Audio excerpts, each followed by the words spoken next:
convidaria você a abrir a sua Bíblia no livro de Juízes.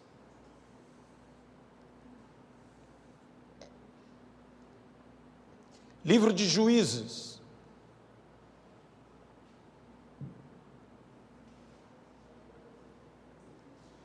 Livro de Juízes.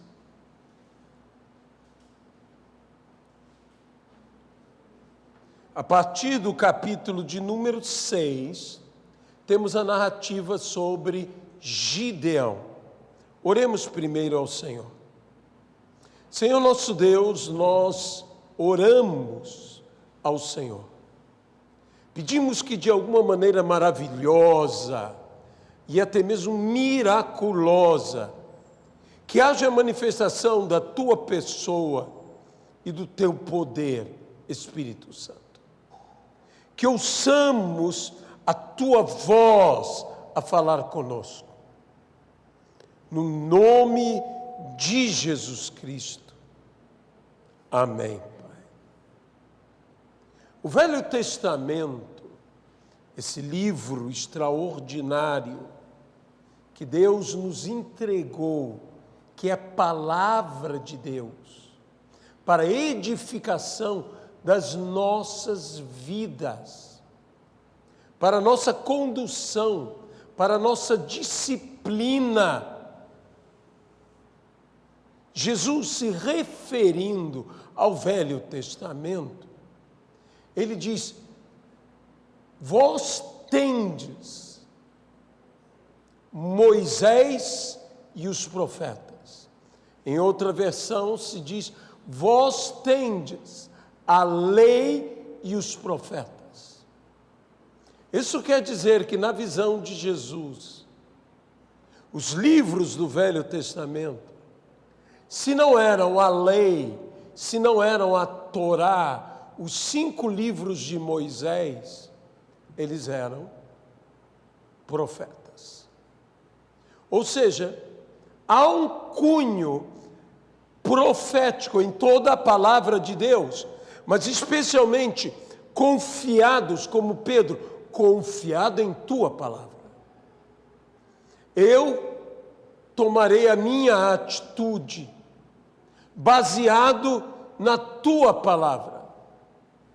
Quando você lê o livro de Juízes apenas com uma visão de um enfoque histórico, você está lendo a história do povo de Deus, a ação de Deus em prol do seu povo. Isso traz edificação. Mas quando você lê essa mesma narrativa numa visão de uma palavra profética para a tua vida, muda o enfoque. E, portanto, eu quero dizer que o que está escrito aqui é profecia para nós, que devemos tomá-la. Gideão é este juiz que Deus levanta para enfrentar um exército gigantesco, incontável, de midianitas. Era a guerra pela colheita. Esse exército atacava como horda de salteadores. Vinham eles a arrasar Israel,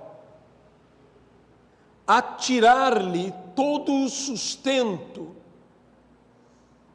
a deixar atrás de si um flagelo terrível que se chama fome.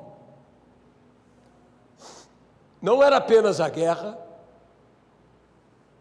mas o que seguia-se da guerra era fome, era escassez, era pobreza. E então nós estamos vendo uma guerra pela colheita. Todos nós temos trabalhado, temos semeado, e aquilo que o homem semeia, isto ele colherá. E quanto ele semeia, tanto ele colherá. Quem semeia pouco, colhe pouco. Quem semeia muito, colhe muito. Colhe abundantemente. Mas de que adianta termos semeado muito e colhermos abundantemente e sermos roubados? E quantas pessoas estão sendo roubadas no que deveriam ter? Os midianitas estão aí. Os midianitas são poderosos. Os midianitas são inescrupulosos. Os midianitas são impiedosos.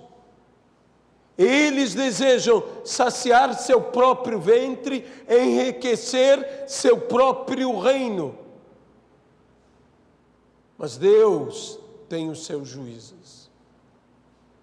E o interessante de histórias como de Gideão é que mostra que você não precisa ser o mais poderoso, não precisa ser o mais numeroso,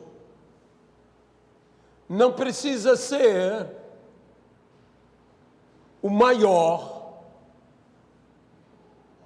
o que tenha maior força para ter a vitória. O que você precisa é de uma palavra de Deus que te dê a vitória.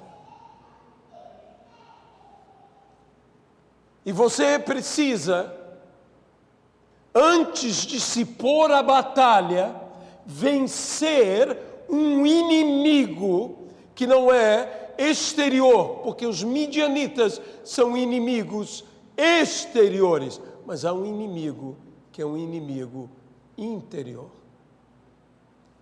que é a dúvida, a incredulidade,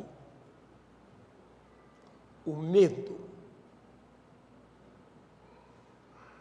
Então, o que o Senhor faz a Gideão, antes de que ele se ponha à batalha, Deus lhe confirma a palavra.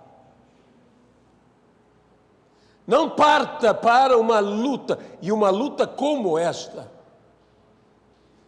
tendo em seu coração qualquer um desses sentimentos. O primeiro deles, incredulidade. Você será derrotado. O segundo deles, dúvida.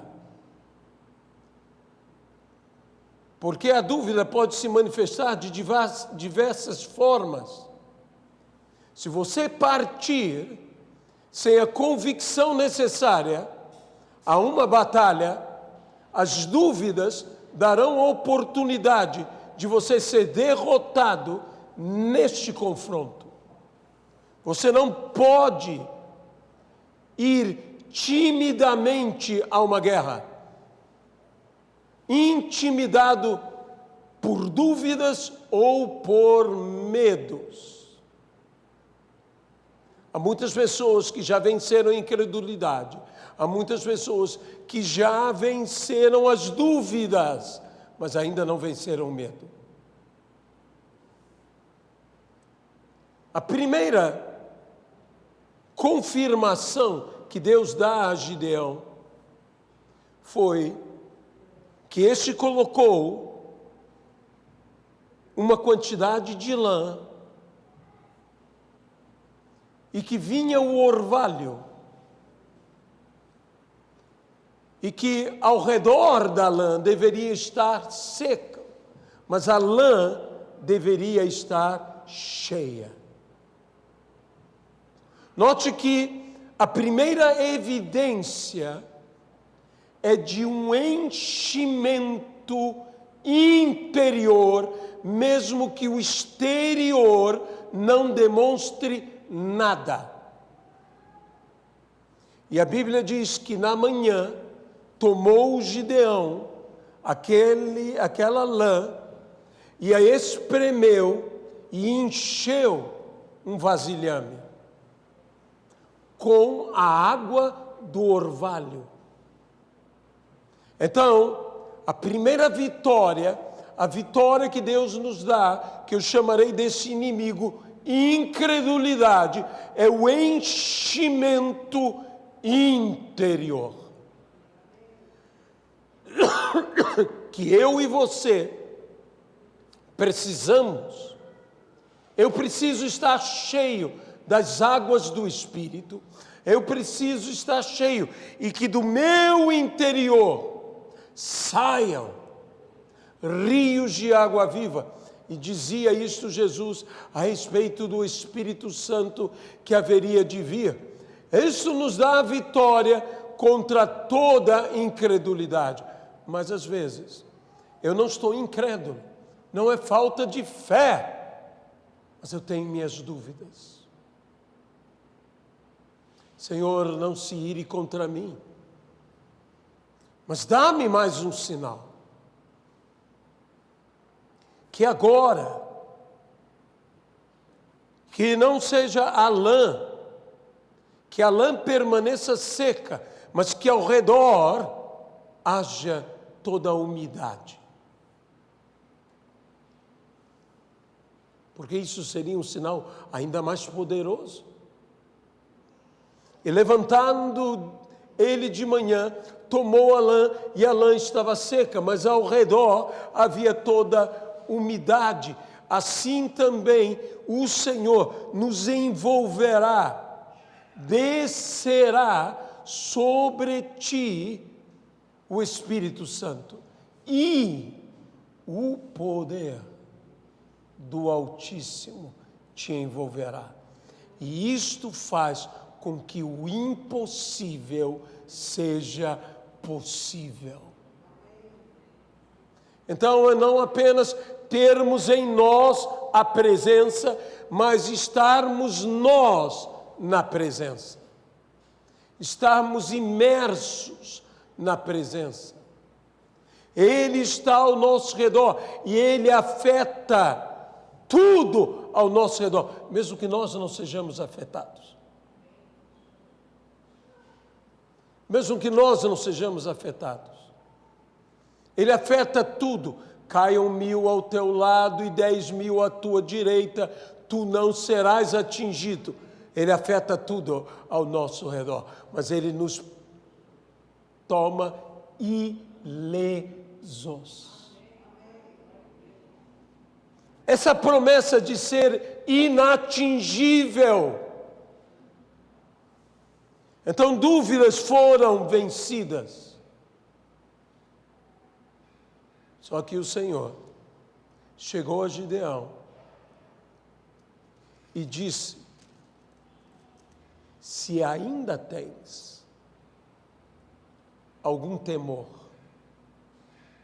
algum medo, porque às vezes eu não tenho dúvida de que Deus agirá, eu não estou incrédulo na ação do Senhor, mas ainda sou movido por medos. E Deus diz: toma um moço, vai ao acampamento dos midianitas. E nós conhecemos a história do sonho de um, da interpretação do outro, que via o quê?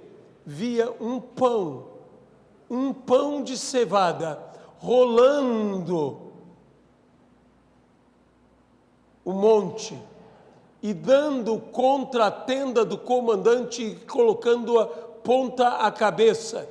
E o que ouvira o sonho disse: não é isso outra coisa senão Gideão, porque Deus nos entregou em suas mãos.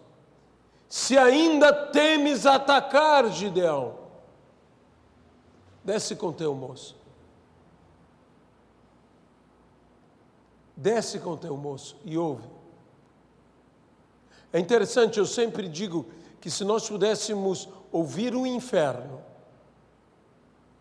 o que os demônios falam a teu respeito, a meu respeito, nós veríamos que eles não têm dúvidas de que nós somos mais que vencedores em Cristo Jesus. A incredulidade é uma coisa que pertence a nós, porque diz, até os demônios creem. E porque creem, tremem. Nós deveríamos compreender, se Deus é por nós, quem será contra nós? E aquele que não poupou ao seu próprio filho, antes por amor a nós o entregou, como não nos dará com ele gratuitamente todas as coisas? E a Bíblia diz uma coisa: tendo ouvido Gideão contar este sonho e o seu significado, veja o que Gideão fez. Adorou. Adorou. Eu não sei como Gideão adorou. Ele adorou como ele adorou. Assim como você adoraria, como você adora. Há umas pessoas que ao ouvirem isso, iam já vibrar. E a sua vibração seria uma adoração. Há outras pessoas que queriam derramar lágrimas. E o seu derramar de lágrimas seria uma adoração. Há outras pessoas que gritariam um aleluia. E esse grito de aleluia seria a sua adoração. Como ele adorou como adorou. Que nós não sabemos como foi. Mas nós sabemos o seguinte, ele adorou. Sua primeira atitude não foi dizer, eu vencerei. Sua primeira atitude não foi dizer, uau! Sua primeira atitude foi adorar aquele que lhe estava comissionando a batalha. Adorar ao Senhor. Ele viu, nem os meus inimigos. Então, tomado de coragem, tomado de fé, ele tomou aquele grupo, um grupo de 300 homens. 300 homens. Sabe, às vezes, muitas pessoas estão falando, nós temos que chegar a alguns milhares para podermos fazer algo que liberte a nossa nação. Deus não precisa de muitos. Porque, de fato, o que opera é o poder de Deus. Deixe-me dizer uma coisa para você. Se eu leio as Sagradas Escrituras, eu descubro o seguinte, principalmente lendo o Velho Testamento, o povo de Israel nunca foi a maior potência do mundo. Se você ler, você encontrará grandes potências. Israel nunca foi a maior potência do mundo. Israel não foi o Egito. O Egito foi a maior potência do mundo. Mas Moisés venceu o Egito. Amém? Israel não foi a Síria. A Síria era a maior potência. A terrível Assíria. Mas Israel venceu a Síria. Israel não foi Babilônia. Mas Babilônia passou e Israel permaneceu. Israel não foi os medo-persas, não foi o Império Persa, império gigantesco, império monumental, a maior potência. Mas os medos, os persas passaram. Israel permaneceu. Israel não foi a Grécia, os macedônios. Israel não foi. Israel foi dominado pelos egípcios, dominado pelos assírios, dominado pelos babilônicos, os caldeus, dominado pelos medo-persas, dominado pelos gregos, mas Israel permaneceu. Israel não foi Roma. Roma foi o império. Mas Israel permaneceu. Porque Israel é o povo de Mesaque, de Sadraque, de Abdênego, que entra na fornalha e o fogo não pode tocar. É o povo da sarça, que mesmo ardendo em chamas, não se consome, porque Israel é povo eleito de Deus. Ele não precisa ser a maior potência, ele precisa do seu Deus. E nós temos que entender a mesma coisa.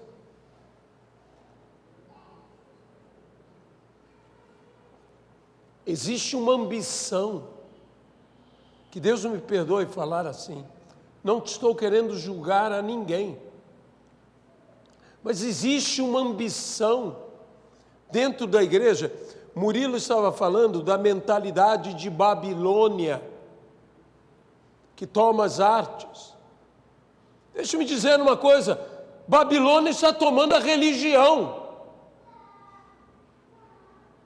Existe uma mentalidade de domínio, que não pode ser a nossa mentalidade, que deseja que a igreja se torne o quê? Uma grande potência. Cuidado. Deus não nos chamou para um império. O que é um império? A palavra império é aquilo que se impõe. Deus nos chamou para vivermos o reino. E reino é governo. Então, há muitos que querem hoje, e é uma mentalidade na igreja, e eu não estou julgando A, B, C, se você está lembrando de alguém, coloque no altar de Deus. Eu não estou falando de ninguém. E eu digo mais, o pecado da igreja é pecado nosso, porque ou eu faço parte da igreja ou eu não faço parte da igreja. E se parte da igreja peca, eu estou unido a eles, e eu tenho que me arrepender como eles. Os profetas diziam, ai de nós porque pecamos. Neemias dizia, ai de nós porque pecamos. E você não vai dizer que os profetas tinham pecado, que Neemias tinha pecado, aqueles pecados que Neemias, que os profetas estavam confessando, o povo tinha pecado, mas eles faziam parte do povo, e eles se arrependiam por um povo que não se arrependia. É hora de nós nos arrependermos por um povo que não se arrepende. Porque o que você vê hoje nas mensagens dos púlpitos, e não estou querendo generalizar, mas você escuta dominemos, dominemos, conquistemos, conquistemos. Eu entendo o que quer ser dito.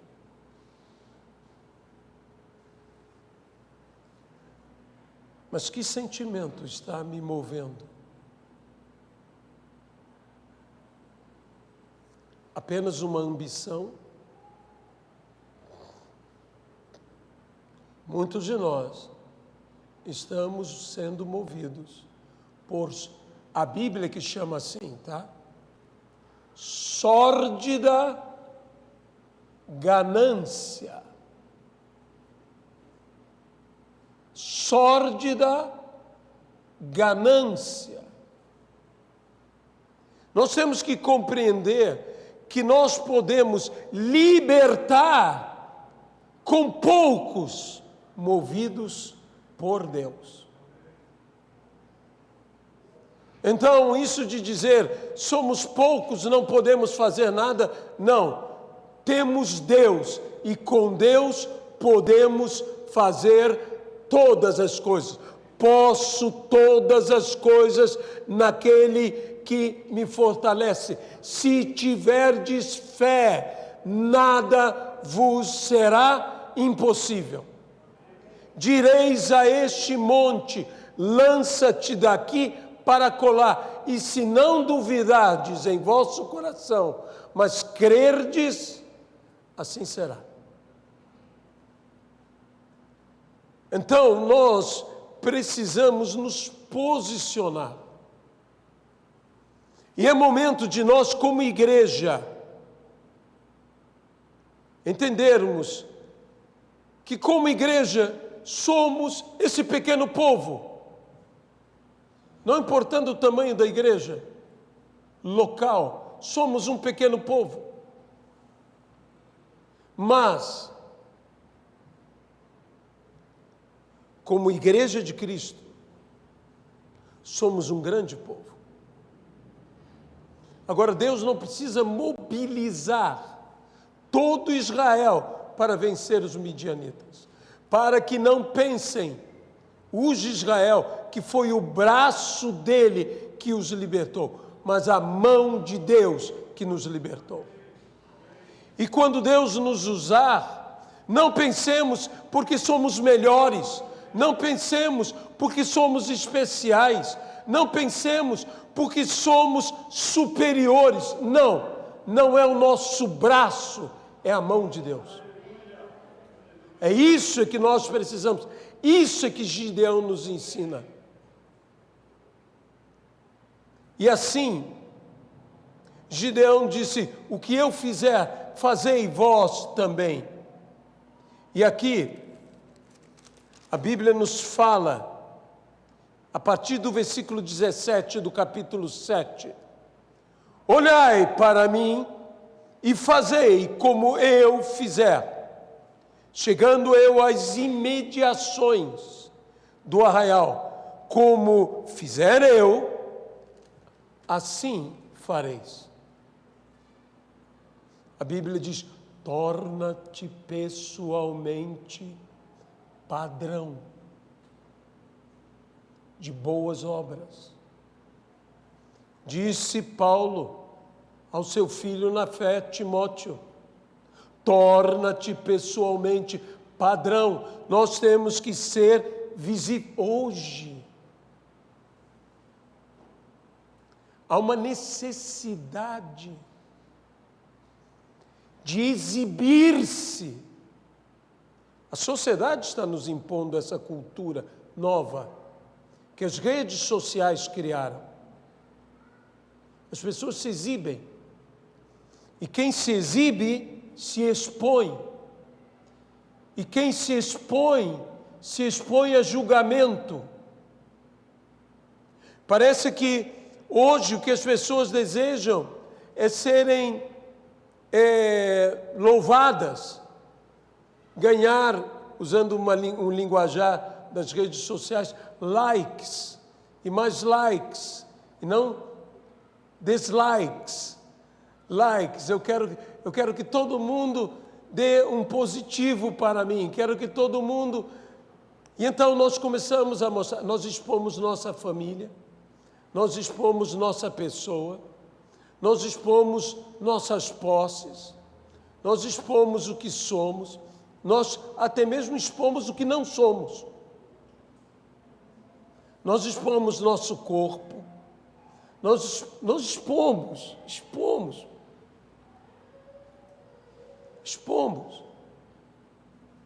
Uma vez eu ouvi a palestra de um especialista em segurança. Você se lembra sobre esses bichinhos que se coloca atrás do carro, que mostra mulher, criança, papagaio, gato, tudo que a pessoa tem? Disse: não faça isto. Você está mostrando para o delinquente quantas pessoas há na sua família, o que há na sua casa. E você pode ser atacado através dessas coisas. Uma coisa é você se tornar um padrão. Um padrão é um exemplo. E um exemplo pode ser um mau exemplo, pode ser um bom exemplo. Mas o exemplo que Deus quer que sejamos, perdoe-me agora a redundância, Deus quer que sejamos um exemplo exemplar. Amém? Principalmente o quê? A liderança para os liderados. E um exemplo, um padrão de boas obras. É nisso que nós deveríamos estar nos esforçando. E não em mostrar coisas que não deveríamos. E eu volto a dizer uma coisa: intimidade tem que ser algo particular.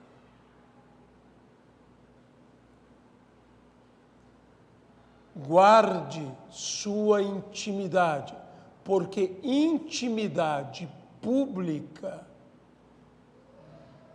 pode ser depravação. Intimidade é algo particular. Cuidado com o grau de exposição. Outras coisas que acontecem, e que agora eu vou falar uma coisa sobre o nosso testemunho. Deus te deu uma linda família. Glória a Deus por isso. Amém? Não, é maravilhoso ter uma linda família. É algo lindo. Deus te deu felicidade. Oh, é lindo ter felicidade. E Deus te deu boas coisas, materiais, um bom lugar, conforto, boas coisas de se comer. Tudo isso é bom. Você concorda comigo que é bom? Eu gosto. Quem não gosta de coisa boa? Eu uma vez estava nessas regiões que no espanhol eles chamam uns bairros privados. Já viu esses como Alphaville, esses lugares assim?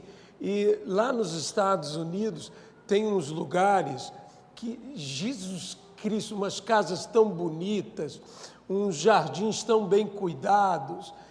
Você se sente mal no lugar daquele? De forma alguma. Por quê? Porque Deus criou o homem para um jardim. Você foi criado para um ambiente bom. Esse é o lugar. E quando você está na natureza, quando você está no meio de flores, no meio de frutos, no meio de tudo isso, tem uma coisa que fala com você. Porque você foi criado por Deus para desfrutar. Aonde eu me apoio nisso? Comia o homem das frutas do jardim. Você e eu, em Adão, em Eva, fomos criados para o quê? Para o desfrute, para desfrutar, para saborear. E desfrute, e saboreie, desfrute desfrute de sua vida, desfrute de sua casa, desfrute de sua descendência. Os que são casados, desfrute do seu cônjuge. Os que têm amigos, desfrute da amizade. Nós devemos desfrutar, porque Deus nos fez para isso. Mas nós devemos nos lembrar de uma coisa. Às vezes o que mais dói nos que nada têm é o esbanjar dos que têm.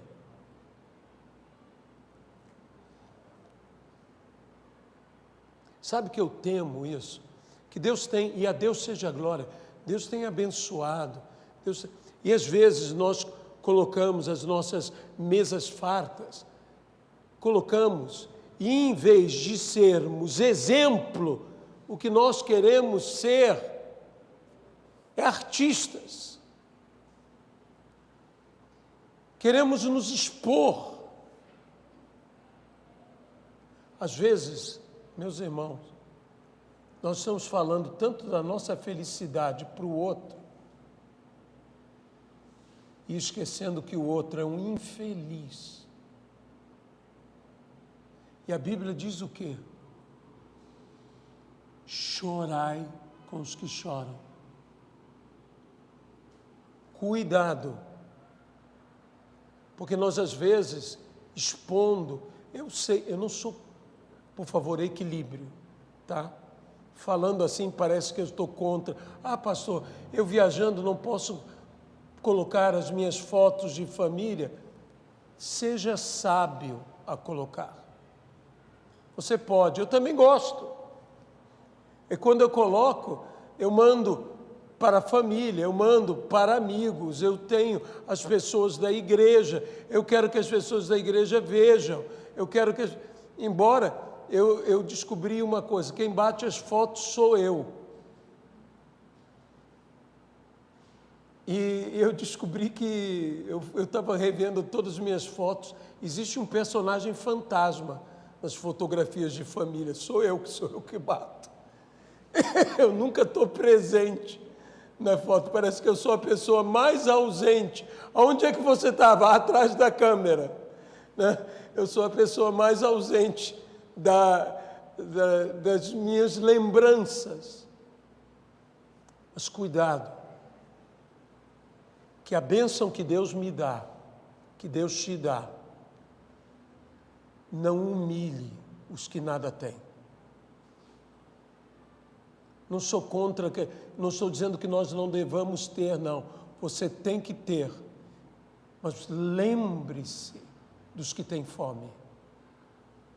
Lembre-se dos que têm sede. Lembre-se daqueles que choram. Ainda durante a cortina de ferro, eu me lembro de um pastor vindo de lá e com pessoas ainda presas pela perseguição contra a igreja que havia lá. Nós estávamos no seminário Betel e a dona Tabita mandou preparar para aquele homem um lindo bife acebolado. Quando ele sentou, quando ele olhou aquilo, ele começou a chorar. Ele disse, eu não consigo comer. Ele disse, mas por quê? Porque os meus estão presos. Aquele homem não disse para causar uma comoção. Aquele homem estava sendo completamente sincero. E eu, jovem, seminarista, vendo aquilo acontecer, disse, meu Deus,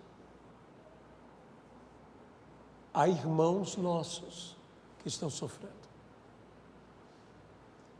Eu não estou falando isso dizendo que você não possa comer um bife. Eu não estou falando isso. Eu estou dizendo o seguinte, cuidado com esse espírito. Esse não é o nosso espírito. Nós somos humildes, nós temos que ser gente humilde e que saiba viver e que saiba desfrutar. Eu quero mais que você coma muito bem um bom bife. Eu não sei qual é o seu predileto, se é filé mignon, se é contra filé, ou se é como eu. Eu sei que você está curioso. Alcatra. Eu acho a alcatra o que tem mais sabor. Eu não sei, é o meu predileto. Nem sempre dá para... E pelo preço que está a carne, hoje em dia, você chega assim, meu Deus, está difícil de comer. Mas Deus tem provido e não tem faltado. Não tem faltado. Mas que nós saibamos. Saiba, se Deus te deu muito, saiba desfrutar do muito, de maneira que não humilhe o pobre. Você concorda comigo? Mas desfrute do que Deus te deu, porque quem te deu foi Deus. Então desfrute. Desfrute. Mas Gideão diz: quando eu tocar a trombeta, e todos os que comigo estiverem, então vós também tocareis a vossa, ao redor de todo o arraial, e direis: pelo Senhor e por Gideão. Versículo 20. Assim tocaram as 3 companhias as trombetas e despedaçaram os cântaros e seguraram na mão esquerda as tochas e na mão direita as trombetas, e que tocavam e exclamaram: espada pelo Senhor e por Gideão. Armas extraordinárias para uma vitória sobrenatural. A primeira arma, uma trombeta, um chofar, um chifre, possivelmente de um carneiro. A segunda arma, um cântaro. E dentro desse cântaro, a terceira arma, uma tocha. E a quarta arma, um brado de guerra. 4 armas extraordinárias. A função da primeira arma era invocar. O chofar invoca a presença de Deus e convoca a presença dos homens. O chofar ordena a movimentação dos homens, é toque de guerra. Então, se ouvia não uma trombeta bem poderia implicar em um comando de um exército inteiro. 301 trombetas deve ter sido um som aterrador. Você já imaginou o toque do alto, o som descendo do lado direito, do lado esquerdo e em frente? A ideia é que eles tinham cercado todo o arraial e estavam descendo sobre eles. Depois disso, havia o vaso. O O vaso talvez seja o maior segredo dessa vitória. Porque o grande propósito do vaso era carregar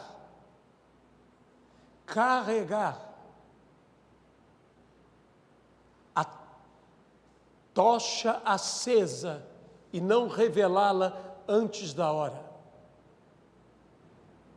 E de repente, aqueles vasos caem todos ao mesmo tempo. Houve um som de algo se partindo. Esse é o som do quebrar, esse é o som do quebrantamento. Deixe-me dizer uma coisa a você. O nosso quebrantamento aterroriza o inferno. Aterroriza. Você já imaginou todos aqueles vasos, 301 vasos, caindo ao mesmo tempo? Algo está se despedaçando. Imagine aquelas pessoas sendo despertadas com algo despedaçando.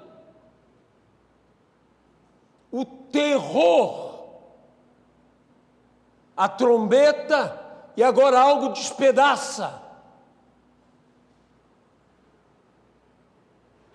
Mas o grande efeito do quebrantamento foi revelar o fogo oculto em cada um. Havia uma tocha oculta. E quando essa tocha foi erguida, eles se tornaram luz nas trevas. Assim brilhe também a vossa luz. Mas para que a nossa luz brilhe, é necessário que o vaso se quebre. E o efeito do quebrar do vaso, do quebrantamento produz revelação de um fogo interior.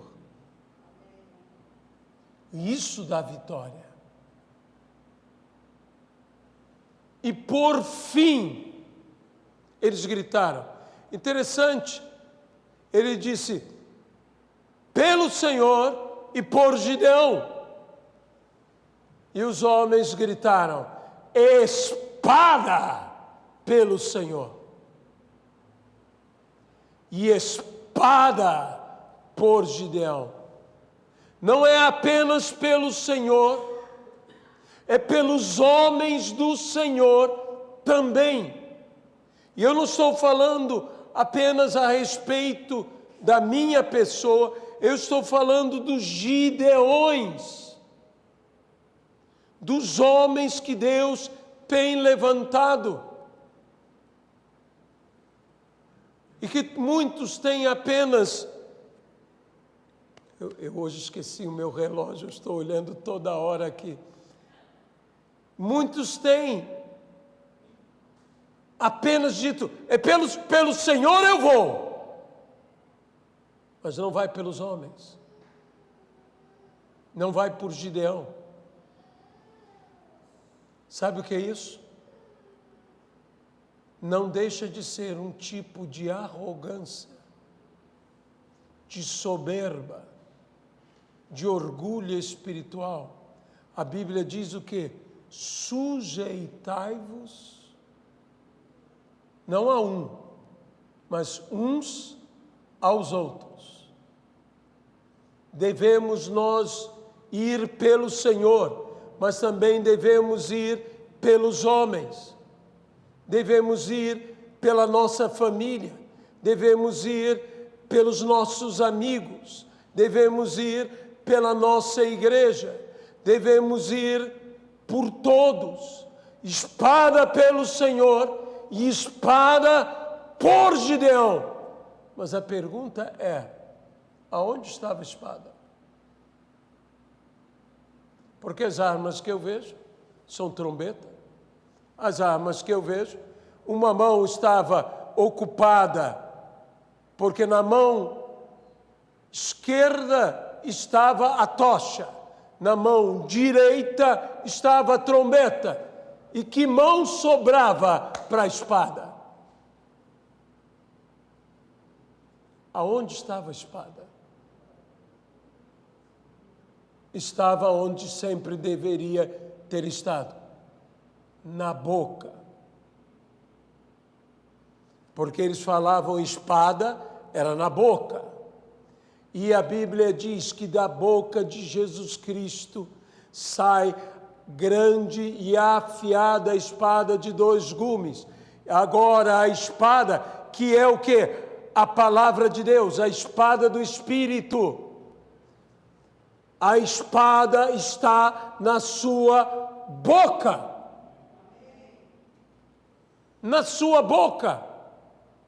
A palavra de autoridade, a palavra de poder. E o interessante é que a Bíblia diz que virou-se a espada de um midianita contra outro midianita. Houve confusão. Quando há concordância no povo de Deus, há confusão nos inimigos de Israel. E a Bíblia diz: tudo quanto dois sobre a terra concordarem e pedirem ao meu Pai que está nos céus, se-lhe-á concedido. O nosso poder não está em debatermos um contra o outro. A igreja dos nossos dias está muito preocupada em discutir. O nosso poder está em concordar. Você quer um exemplo simples? Você deseja educar o seu filho? Papai e mamãe, você quer educar o seu filho? Tenha um só falar. Porque saiba que em toda sua discordância, o teu filho tem uma base para desobediência. Então é necessário que pai e mãe ministrem concordes. É necessário que nós nos esforcemos em concordância. Quando você orar pelo seu filho, orar pelo futuro do seu filho, ponha-se de acordo. Ponha-se de acordo. Porque na hora que você se põe de acordo e você ora, um poder se desata. E no arraial dos teus inimigos, confusão começa. Que haja confusão no acampamento dos midianitas. Porque há concordância no povo do Senhor. Espada pelo Senhor e por Gideão. Se nós tomarmos essa postura, olha, orai pelos que vos presidem no Senhor. Eu nunca senti tanta necessidade de orar pelos líderes da igreja como em nossos dias. Eu nunca senti tanta necessidade. Eu não quero ficar julgando a liderança da igreja. Para julgar basta olhar, porque defeito todos nós temos. Eu quero interceder.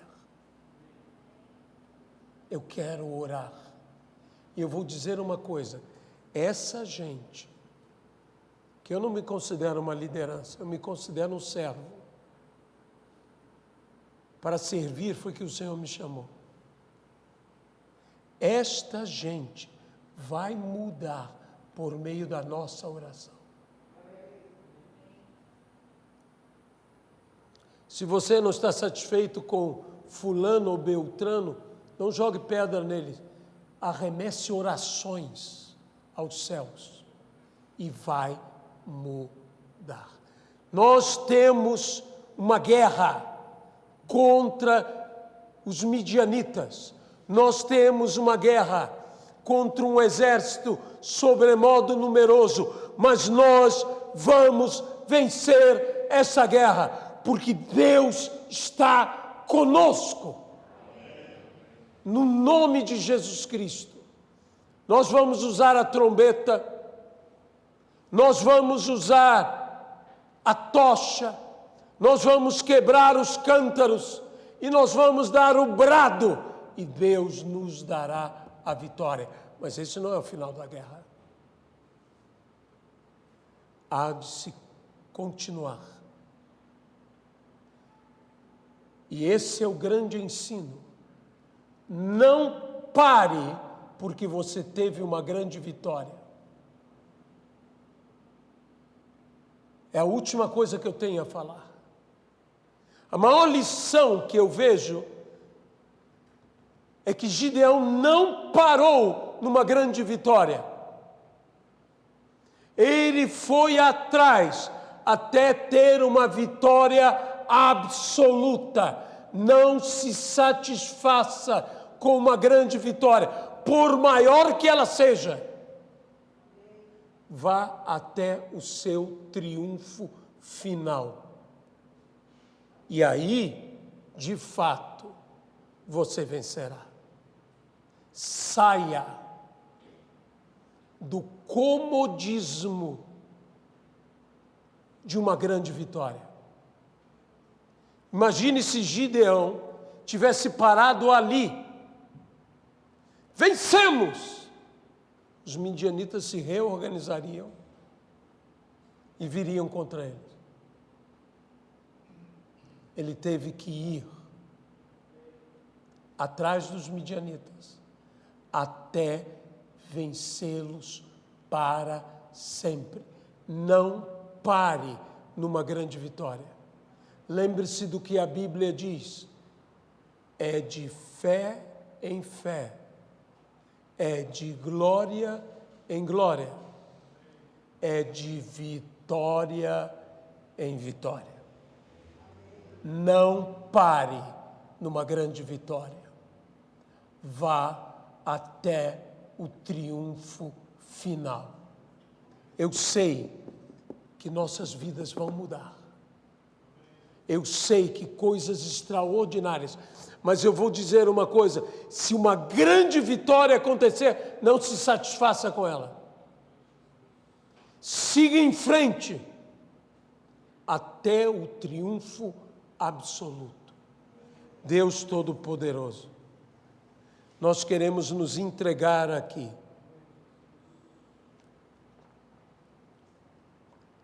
Há uma vitória nos esperando, uma vitória inacreditável, uma vitória sobrenatural, uma vitória extraordinária, impressionante. Mas que nós não nos acomodemos debaixo de uma grande vitória. Que nós sigamos a batalha até o triunfo absoluto. Absoluto. No nome de Jesus Cristo.